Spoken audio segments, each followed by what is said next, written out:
First and foremost, I'd like to say YAHAWAH, YAHAWASHI, Mashanah, Kabbalah, Nawah, Zaquanyam, Sha'al, Shalawam, Wakasala, Abakoim, Akim, YAHAWASHI, Brakathum, and Kwam Yasha'ala. Right?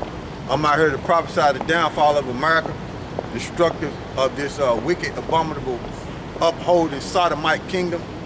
And I'm out here to prophesy and gather the elect through the word and spirit of the Heavenly Father and His Son. You got the 12 tribes of Israel, right? You got Judah, the so-called African Americans. You got Benjamin, which is so-called West Indians. You know, you got Levi, which is so-called Haitians. You got Ephraim, which is so-called Puerto Ricans. You got Manasseh, which is so-called Cubans. You got the Dominicans, right, which is Simeon. You got Dominicans, which is Simeon. You got Gad, which is North American Indian. You got Reuben, which is the Seminole Indians. You got Naphtali, which is Argentina to Chile. You got Zebulon, is Guatemala to Panama. You got Asher, is Colombia to Uruguay. And you got Issachar, which is so-called Mexicans. Those are the, and Gad, which are the so-called North American Indians. You got, those are the 12 tribes of Israel, according to the King James Bible. And what I'm gonna get into today is proving that the so-called Mexicans are Israelites. You had a guy come out here last week, when I was out here last week, and he was talking about the so-called Mexicans. And the Bible tell you to prove all things, right? So with the records that I have, and the biblical records, which is the King James Bible, I'm gonna go into the prophecy of Genesis 49 and around the 15th verse. I'm gonna prove and show you, according to biblical prophecy and according to Edomite documents that they recorded while they was when they first came over here and observing the customs of so-called Mexicans, and they knew without a shadow of a doubt that the 12 tribes came, that the 10 tribes came to this side, okay? And they recorded what they come to find out about the indigenous people that was here before the conquistadors came and before Columbus came, okay? And first, I'm gonna start out with Revelation 19 and 10, right? This Revelation 19 and 10. And I fell at his feet to worship him, and he said unto me, see thou do it not, for I am thy fellow servant and of thy brethren that have the testimony of, I read it verbatim, of Jesus. Worship God, for the testimony of Jesus is the spirit of prophecy, which we know his true name, okay? We know who the world ignorantly called Jesus' true name. There was no J in the Hebrew. And the J didn't come until around the 1630s or the 1700s, circa, somewhere around that time when you look it up, okay? And there was no J. And when you have a 1611 King James Bible, it's an I when you look in there. What they did was put a hook on it, okay? So we know his name is not Jesus, okay? We know his true name, which is YAHAWASHI, okay? That's his true Hebrew name, okay? I'll read that again. This Revelation 19 and 10. And I fell at his feet to worship him, because this John the Revelator getting the testimony of the Lord on the island of Patmos. So you had an angel bring it to him, okay? And he said unto me, see thou do it not, for I am thy fellow servant and of thy brethren that have the testimony of Jesus, who worship God, for the testimony of Jesus is the spirit of prophecy. And the angel is a messenger, as well as the men of the Lord. They are messengers too. Okay? And they have the testimony of who the world innocently called Jesus, which he's the savior of Israel. Okay? No other nation. And to prove that they have the testimony of who the world innocently called Jesus, all you got to do is read 2nd Ezra 1 and 38. And they, the prophets, were messengers. That's why he was saying, I am thy brethren. Okay? Now we're going to go to Genesis 49. Right? This Genesis 49 in the first verse. And Jacob called unto his sons and said, gather yourselves together, that I may tell you that which shall befall you in the last days. So he's talking to his son, the 12 tribes of Israel. Okay? Now we in the last days now. Right? Gather yourselves together, and hear ye sons of Jacob, and hearken unto Israel your father. Okay? And this is what he finna tell Issachar, which are the so-called Mexicans. Okay? Now I'm gonna jump to, I'm gonna read 13, right? I'm gonna read 13, 14, and 15, those verses right there. Okay? Because I'm gonna read into it. And this is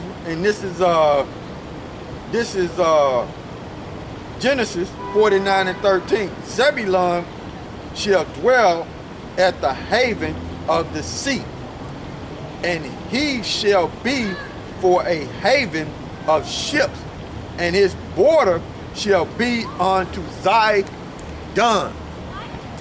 Okay? Now I'm gonna break that down. Zebulun is Guatemala to Panama. Okay? Those are the Israelites, the indigenous people, the ancient Mayans. Okay?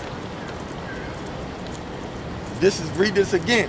This is Genesis 49 and 13. Zebulun shall dwell at the haven of the sea, and he shall be for a haven of ships. You got the Panama Canal. Okay? That's what Zebulun dwelling is, around the Panama Canal. Okay? So it's Panama to Guatemala.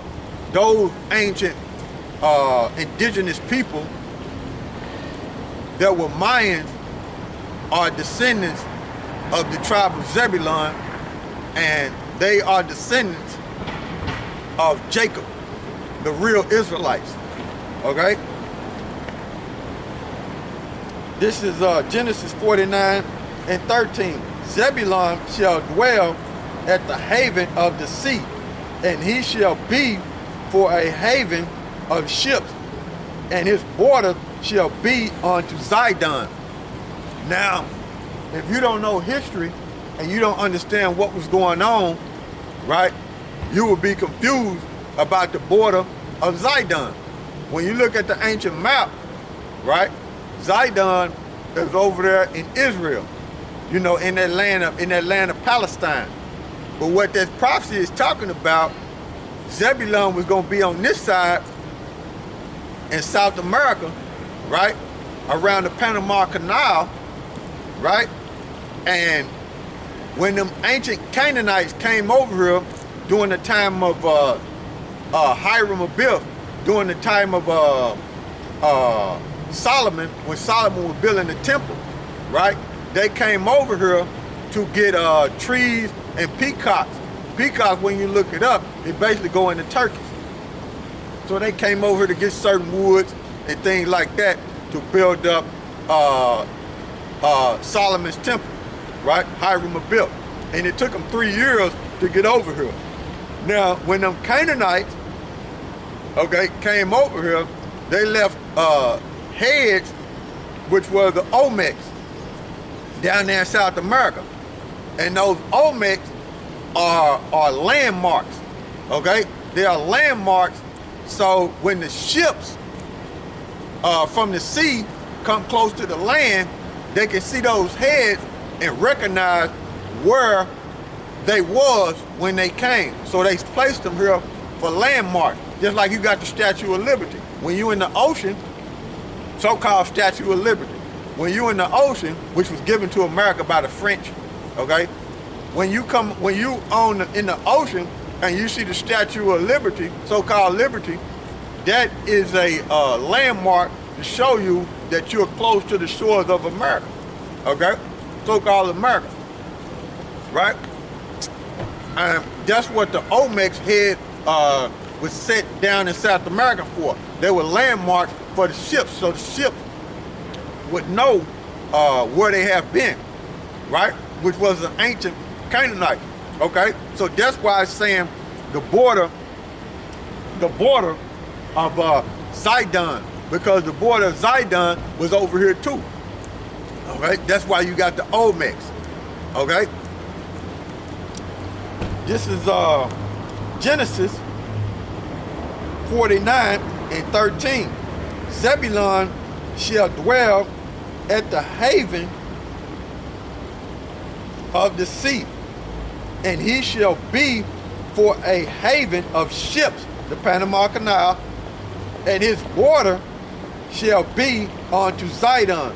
This is the point, okay? This is what I'm going into, Issachar, so-called Mexican, okay? Verse 14, Issachar, which Issachar in the Hebrew is Yashakar, right? It means he is higher. That's what Issachar mean in the Hebrew. Okay, Yashakar is a strong ass crouching down between two borders. Okay, strong meaning he's a hard worker. Okay, the so-called Mexicans are hard workers. They will take on tasks that the average person would not take on, and they will finish the job quick. So they are hard workers. So Jacob compared the characteristics of Issachar as a strong ass. In other words, a burro, or in other words, a donkey. Okay, Spanish is a burro is a Spanish way of saying donkey or ass. Okay, so he comparing Issachar to a strong ass crouching down between two burdens. Okay, the two burdens is North America and South America. Okay, so he's in between them. In Mexico, it's in between South America and North America. So that's where Issachar would be. The so-called Mexicans would be. And I'm gonna look up that word ass to prove my point in the Hebrew. Right?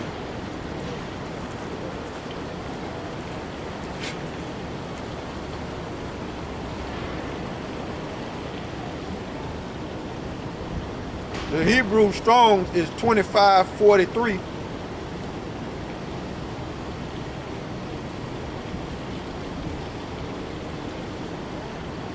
Let me stretch it out so I can see, so I can hear it.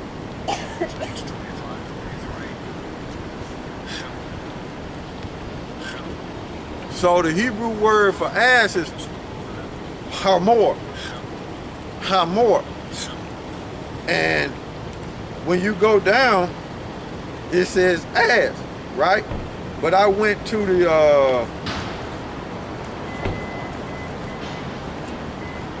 the lexicon down, right? And I scrolled down, right? And it says, from which it is called in Spanish, burro or burrico. Okay, and I'm gonna let you see it. Right, Lord willing, you can see it. And so that's what Jacob was comparing